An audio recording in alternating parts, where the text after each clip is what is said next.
Hello दोस्तों, मैं Ravindra sir आपका वीडियो में स्वागत करता हूं। देखिए, पिछले वीडियो में मैं 4 क्वेश्चन यानी करीब 55 नंबर तक यहाँ पे बता दिया था। आज मैं 56 से लेके जो ये सेट में दिया है उसमें मैं आगे बढ़ता हूँ। देखिए, इस टाइप के क्वेश्चन आप लोगों को हल करने के लिए आएगा। इस टाइप के क्वेश्चन को आप लोग अगर अच्छे से पढ़ेंगे, समझेंगे तो नो डाउट बहुत आसानी से आप लगा देंगे। देखिए, यहाँ पे क्वेश्चन नंबर क्या है, 56। पहले आप लोग इसको अच्छे से पढ़ेंगे। कोई भी क्वेश्चन को पढ़ने के बाद समझने का प्रयास करिए। देखिए, एक व्यक्ति ने जूतों का एक जोड़ा 200 रुपए में खरीद कर उस पर 20 रुपए बिक्री कर दिया। यदि वह उस जोड़े को 300 रुपए में बेचे तो उसका लाभ क्या होगा। क्वेश्चन बहुत सरल है, लेकिन आपको यहाँ पे समझने का प्रयास करिए कि पहले जूतों का एक जोड़ा कितने में खरीदा। तो यहाँ पे आप लिखिए जूतों का एक जोड़ा खरीदा।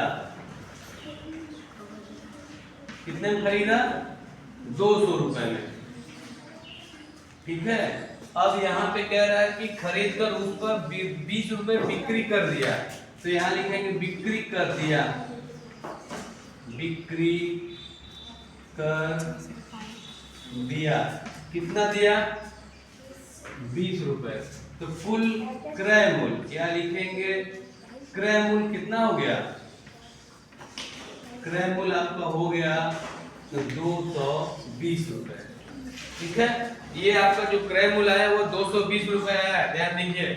तो उसका लाभ क्या होगा? 300 रुपए में बेचा, यानी विक्रय मूल्य बराबर क्या हो गया?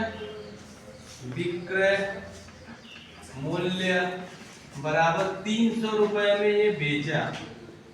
ठीक है, अब यहाँ पे कह रहे हैं कि लाभ ज्ञात करिए। तो आपको मालूम होगा यदि क्रय मूल्य से ज्यादा विक्रय मूल्य दिया तो लाभ होगा। तो लाभ बराबर यहाँ लिख सकते हैं विक्रय मूल्य माइनस क्रय मूल्य। तो यहाँ पे विक्रय मूल्य कितना है?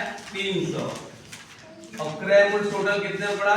क्योंकि अगर कोई वस्तु को हम खरीदते हैं उस पे टैक्स देते हैं तो सारा जो पैसा है वो मेरा लागत में ही जाएगा। और जब हम उसको बेचेंगे, ठीक है, तो उसको बेचने के बाद जितना हमको लागत से ज्यादा मिलेगा वो मेरा प्रॉफिट होगा।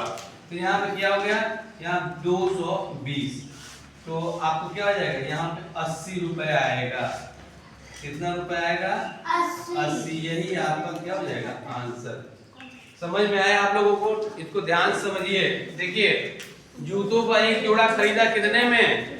200 रुपए में, लेकिन यहाँ बिक्री कर दिया 200 का कितना? 10% यानी 20 रुपए क्या कर दिया? वो बिक्री कर दिया।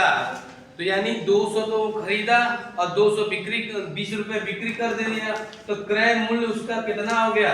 इसको लागत मूल्य भी यहाँ लिख सकते हैं कि लागत, यानी उसका कितना जो पैसा जोड़ा, एक जोड़ा जूता खरीदने में गया। तो 220 रुपए खरीद रहा है और बेच रहा है 300 रुपए का। जाहिर सी बात है लाभ होगा। लाभ बराबर विक्रय मूल्य माइनस क्रय मूल्य। तो 300 माइनस 220 कितना आ जाएगा? 80 रुपए का। ये क्या आ गया? ये लाभ आ गया। यहाँ पे आपका ये आंसर आ गया। आ रहा है समझ में? अब देखिए, मैं जो नेक्स्ट क्वेश्चन बताने जा रहा हूँ ये बहुत इंपॉर्टेंट है। ठीक है, समझ में आ रहा है कि नहीं समझ में आ रहा है? जो लोग भी मेरा ये वीडियो देख रहे हैं, यदि आपको नहीं समझ में आया तो आप इस वीडियो को 2 बार 3 बार इसको स्किप करके बार बार जो इसको रोक के इसको समझने का प्रयास करिए ताकि आपको अच्छे से समझ में आए। मिलते हैं नेक्स्ट वीडियो में। ये क्वेश्चन मैं लेकर आता हूँ, वहां पे सॉल्व कराऊंगा। Thank you so much watching my video.